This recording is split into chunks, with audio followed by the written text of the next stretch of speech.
মাঝে মাঝে অনেকে বলে যে কি করে ভারতের দালাল কারা, যারা ভারতের দালালি করে তারাই করে আমাদের ভারতের দালাল।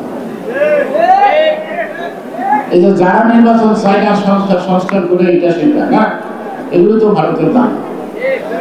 এরা কিন্তু আওয়ামী লীগের জঘন্য লোকদের তাদের দলের মধ্যে সদস্য বানিয়েছে গোপনের খবর। এই পড়ার মন্ডলে যে হরণ করলো সেটা কারণে জামাতের নেতা। পড়ার মন্ডলে যে হরণ করলো আপনারা জানেন সবাই তার নাম। যে থানার মধ্যে ওসির নাম লেখা লাখ টাকা দেওয়ার চেয়ার টেবিল দিছে, যে বিপুর সাথে কেরানীগঞ্জের এক টেবিলে না খেলে বিপুর ঘুমোত না, সে এখন শুনে জামাতের নেতা। জামাত কি জিনিস সেটা আপনারা ছিলেন, বুঝছেন?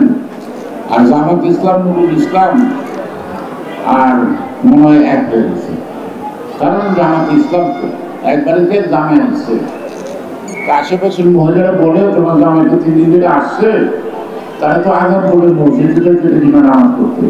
ও কি যে কর, আমি তো জামাই না, আমি তো বুঝি জামাই না, আমি তো বলছি তার মসজিদে যাওয়া লাগবে। যেহেতু জামাত ইসলাম তারাই মুসলমানের সকল কিছুর মালিক, তাই না?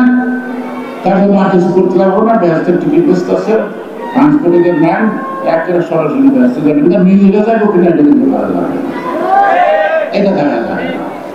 সেজন্য আজকে এতদিন যেমন সন্দেহ ছিল, এখন কোনো সন্দেহ নাই। সবাই দিলে যখন বিএনপির পিছনে লাগছে, ওরা কনফার্ম যে আগামী দিন বিএনপি বিপুল ভোটের ব্যবধানে, এই কারণে ওরা নির্বাচন নয় নাকি স্বাধীন মোবারক নাই, নাকি কবি হাজে আড্ডা মারা, নাকি বিয়ে শাদীর দরকার নেই, কিন্তু চলুন না, নির্বাচন করতে হবে। নির্বাচন আটকানোর শক্তি কারো হাতে নাই যদি আমরা না নিই। যারা বলে 16 বছর আমরা কিছু করতে পারি নাই, তাদেরকে বলবো আমরা এখন 16 দিনে তা দেখে নিতে পারি। আমরা দেখাবো না।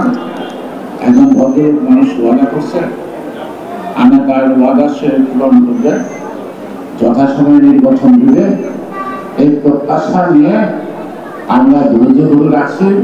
এর মাঝে মাঝে নিয়ে চলে আসতে পারি, তাই না? যদি যুদ্ধ লাগে তাহলে যুদ্ধ যাওয়ার সময় নতুন করে প্রস্তুত হতে না হয়। সবাই ভালো থাকবেন, সবাইকে ধন্যবাদ, আমাদের জিন্দাবাদ। এবং শহীদ জিয়া অমর হোক, রাষ্ট্রপতি বেগম খালেদা জিয়া জিন্দাবাদ, আমাদের চেয়ারম্যান জিন্দাবাদ।